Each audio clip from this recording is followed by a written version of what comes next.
ডাউহিল থেকে সিটাং যাওয়ার পথে রাস্তায় পেলাম চিমনি হেরিটেজ পার্ক।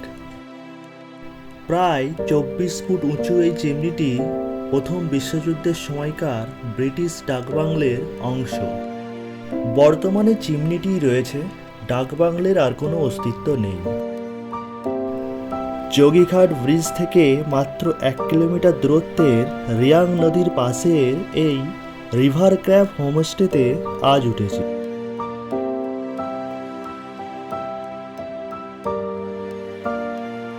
রুম বেশ ভালোই।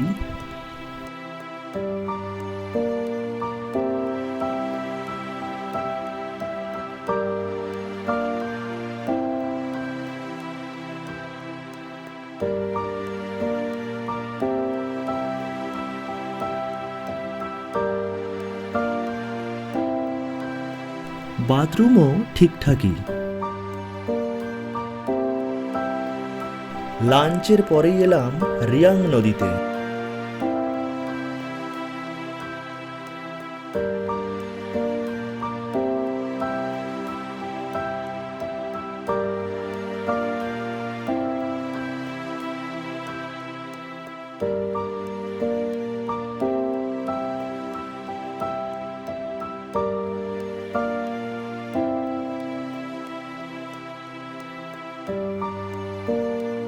এটা পাহাড়ের জনপ্রিয় সবজি স্কোয়াশ।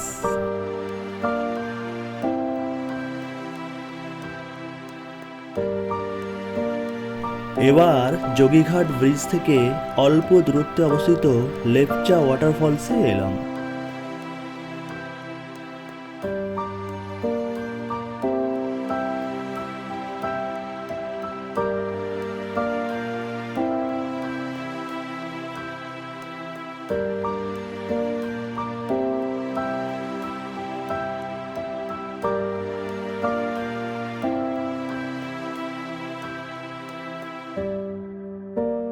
এটাই যোগীঘাট ব্রিজ।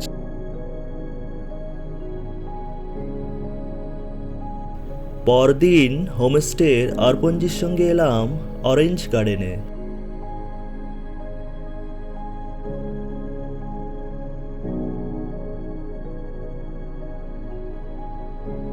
আমি এসেছি নভেম্বরের মাঝামাঝি, অরেঞ্জের সিজনও শুরু হয়েছে।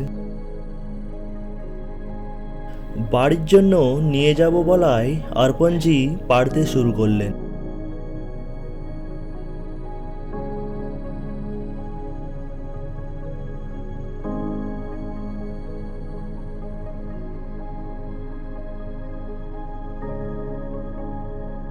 এবার আমাকে অবাক করে অর্পণজি গাছে উঠে লেবু পাড়া শুরু করলেন।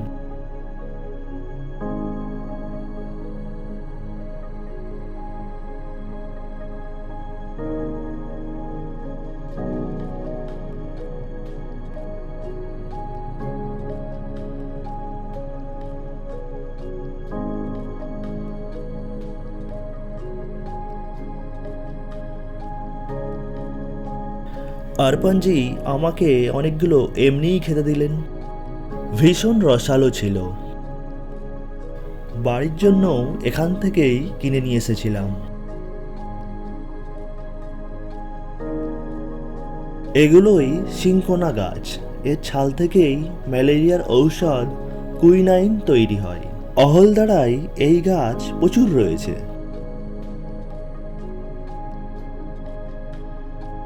এবার অহলদারা ভিউ পয়েন্টে এলাম। এখান থেকে 360 ডিগ্রি ভিউ পাওয়া যায়। আজ এখানে পর্যটক বেশি আসায় তাদের কথাবার্তা ও চিৎকারে ভিউ পয়েন্ট পিকনিক স্পটে পরিণত হয়েছে।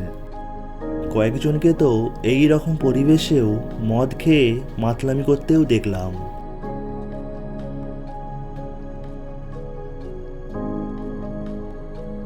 নিচের ওই জায়গাটা থেকে তিস্তা ব্রিজও দেখা যায়।